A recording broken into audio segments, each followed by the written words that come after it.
80s கிட்ஸோட chocolate குழி பணியாரம். 1 cup கேழ்வரகு மாவு.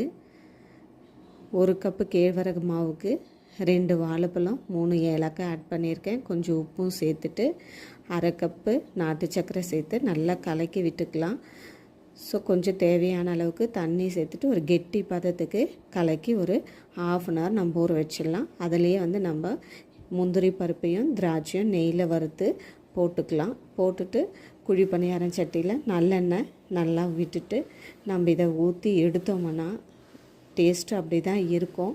ஸோ இது மேலே நம்ம அந்த ஹார்டாக வர்றதுனால அதை மென்று சாப்பிடும்போதே ரொம்ப சுவையாக இருக்கும். ஸோ நம்மளுக்கு கேழ்வரகு அதிகப்படியாக நம்ம தாத்தா பாட்டியெல்லாம் அதை தான் யூஸ் பண்ணிகிட்டு இருந்த காலத்தில் மூட்டு வலியை நம்ம அதிகமாக கேள்வியே படலை.